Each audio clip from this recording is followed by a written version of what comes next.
ओम साई राम, जय साई राम।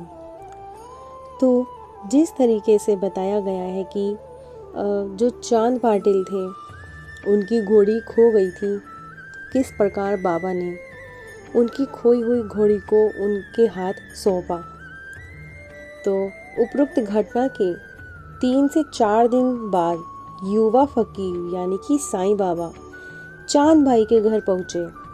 जैसे ही वह उस गांव में पहुँचते, लोगों की भीड़ ने उन्हें घेर लिया, क्योंकि चांद भाई ने उनकी चमत्कारी व्यक्तित्व के बारे में उनको बताया था। चांद भाई फकीर की अगवानी करने तुरंत पहुंचा। लोगों ने उनके बहुत पास आने की कोशिश की। धक्का धक्की की भीड़ के ऐसे अभद्र व्यवहार को देखकर फकीर युवा यानी कि साईं बाबा क्रोधित हो उठे। उन्होंने चारों ओर पत्थर उठाकर फेंकना शुरू कर दिया। भीड़ में भगदड़ मच गई। लोग इधर उधर बचने के लिए भागने लगे। एक पत्थर एक लंगड़े लड़के को लग गया। यह समाचार सुनकर उसकी माँ दुखी हुई और उसे बचाने को दौड़ी। जब वह उसके पास पहुंची तो उसने उसके शरीर पर किसी प्रकार की कोई चोट ना देखी, ना ही खून बहने का कोई चिन्ह नहीं पाया, बल्कि यह पाया कि उसका लंगड़ापन जाता रहा और वह लड़का अब सामान्य ढंग से चलने लगा। यह एक आश्चर्यजनक चमत्कार था कि किस प्रकार वह लड़का जो कि लंगड़ा था और वह बाबा के आशीर्वाद से चलने लगा। दूसरा पत्थर एक पागल और गूंगी किशोर लड़की को लग गया जो नंगी डोलती थी।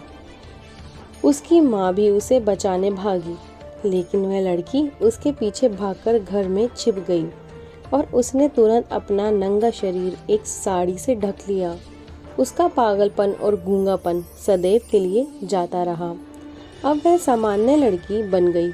धूपखेड़ा की भीड़ ने इस दोनों चमत्कारों को प्रत्यक्ष देखा और उनसे बहुत प्रभावित हुए। वे युवा फकीर के चरण में लौटकर उनकी कृपा की याचना करने लगे। 1-2 दिन बाद ही चांद भाई के भतीजे हामिद की शादी चांद भाई की भांजी से होनी थी।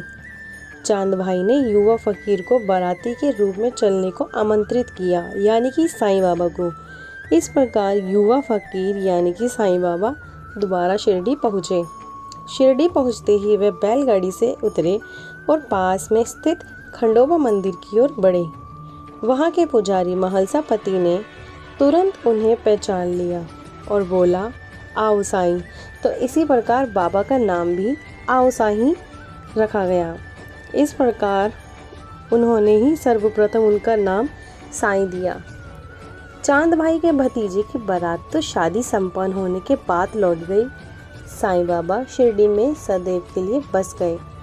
वे वहाँ 1918 तक अर्थात 60 वर्ष रहे और 80 वर्ष की आयु में स्वर्ग लोकगामी हुए। उन्होंने महालसा पति से कहा, तुमने मुझे साईं का नाम दिया है। इस नाम को मैं तभी स्वीकार करूंगा यदि तुम मेरे पूर्व स्थान उस नीम के पेड़ के नीचे ही जमीन को खोदो। वह जमीन मेरे पूर्व जन्म के गुरु की कब्र है। खुदाई करने पर यदि वहाँ 4 जलते हुए दीपक मिलेंगे तो तुम्हारे द्वारा मुझे दिया गया साईं नाम स्वीकार होगा। उस स्थान की तुरंत खुदाई की गई और एक महान आश्चर्य हुआ। 4 जलते हुए दीपक पाए गए। तभी से वे साईं कहलाने लगे। लोग उन्हें शिरडी के साईं बाबा कहने लगे। वे पास ही काफ़ी वर्षों से वीरान पड़ी एक टूटी फूटी मस्जिद में रहने लगे। उन्होंने उसका नाम द्वारकामाई दिया। महालसा पति और उसके कुछ साथियों ने उस मस्जिद को कुछ ठीक ठाक किया। वे रात दिन कहते रहते थे, अल्लाह मालिक है, अल्लाह भला करेगा। वे दिन रात यही कहा करते थे। गुरु वैकुंठा द्वारा भेंट की गई वह खूनी ईंट तथा आधी धोती का वस्त्र प्रसाद बाबा के साथ सदा रहता था। वह उसी ईंट को अपना तकिया बनाकर वह लेटा करते थे। साईं बाबा शिरडी में अपने आरंभिक वर्षों में वैद्य के रूप में अपने अटपटे नुस्खों से ग्रामवासियों की बीमारियों का चमत्कारी ढंग से उपचार करते थे। वे वृक्षों और पौधों की पत्तियां जैसे सूरजमुखी की पत्ती और अन्य कोई भी पत्ती देते थे। कभी कभी वह सोनामुखी और अन्य देशी दवाइयों को उबालकर उसका काढ़ा बनाते थे और रोगियों का उससे उपचार करते थे। वह मरीजों को मूंगफली, चने, मिठाइयाँ तथा अपनी धुनी की विभूति, जिसे वह उदी कहते थे, देकर उनसे उनका उपचार किया करते थे। 1858 में साईं बाबा ने अपनी द्वारका माई मस्जिद में धुनी स्थापित की थी। तभी से वह चमत्कारी धुनी अब तक चल रही है। उसकी उदी एक अत्यंत चमत्कारी वस्तु है जिससे साईं बाबा में श्रद्धा रखने वाले सभी लोगों और भक्तों के सभी दैहिक, मानसिक और आध्यात्मिक कष्ट दूर हो जाते हैं। 45 वर्ष की आयु में साईं बाबा को दमे की बीमारी हो गई। 1885 में उन्होंने इस बीमारी का भयंकर दौरा पड़ा।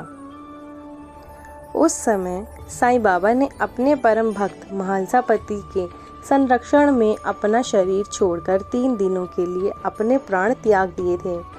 2 दिनों के बाद गांव वालों और सरकारी अफसरों ने उनके मृतक शरीर का अंतिम संस्कार करने का गंभीरतापूर्वक विचार किया, लेकिन महालसापति ने उनका यह कहते हुए घोर विरोध किया, 72 घंटे में बाबा के प्राण अवश्य लौटेंगे। ऐसा ही हुआ। इस आश्चर्यजनक घटना का समाचार दूर दूर तक फैल गया और इसे उस समय की एक पत्रिका में भी छापा गया था। तो बोलिए श्री सच्चिदानंद सद्गुरु साईनाथ महाराज की जय।